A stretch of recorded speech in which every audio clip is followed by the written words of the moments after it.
course, we've seen a prevalence of intimate partner violence cases in our state over the past several years, especially in the past several months. Joining me now in studio this morning to talk more about these cases of domestic violence and what resources are available for victims is community education specialist at Hartford Hospital, Jami Tyska. And Jami, it's so important at this point when we're talking the Dulos case and what happened to the mom in Ansonia and the debate case in Ellington and Colchester. It's so important to try to get people who are involved in intimate partner violence some help. How do you at Hartford Hospital help?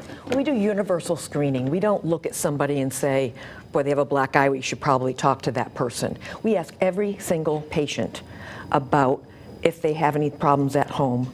Do they feel belittled? Do they have anything happening? Or they can disclose to us in a private, confidential setting. You know, almost about 40% of patients have said they feel trustworthy, their healthcare provider is trustworthy, and that's somebody they would talk to. Oh. And so we know, and also it's a health relationship. We know that the stress and the fear that these patients are going under if they are victims affects their health.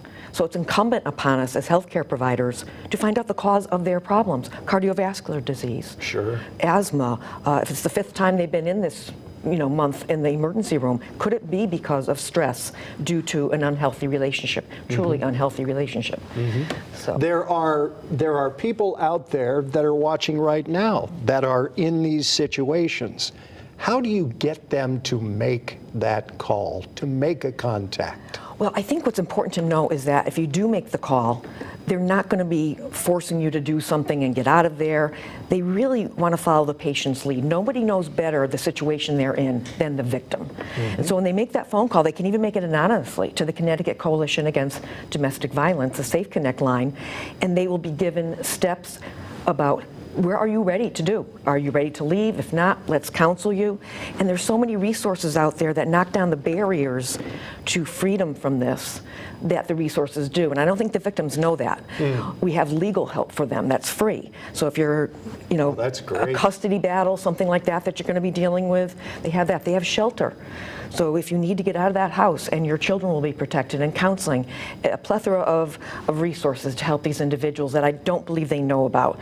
So make the phone call, even if you're not ready to do anything about it, just hear what is there for you, and these people will help you. Do you find that with the Dulos case and the Ansonia mom and so on and so forth, that more people are coming forward now because they've seen what allegedly has happened in these other cases? I don't have that data right now, but I also know that 70% of women that have been killed by their partner, intimate partner, were abused prior. And so we have to try to get this out. And again, we don't want to force anybody, and many times they won't disclose, but they're getting that information in front of them. And so maybe a week later or the 20th visit back, they're ready to talk about it and they're ready to get out. It's very, very dangerous, and the abuse does not ever decrease. All right, it always gets escalated, and unfortunately sometimes to murder.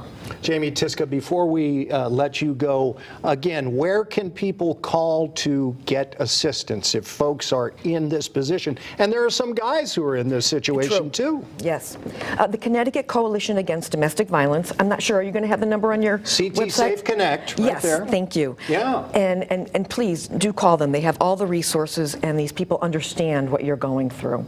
Boy, this is wonderful, Jami. It's important news. And thank you to Hartford Healthcare and Hartford Hospital for sharing these resources with the public. Thank you for having us. It's a pleasure to meet you. You too. Thanks for coming in this Sunday morning.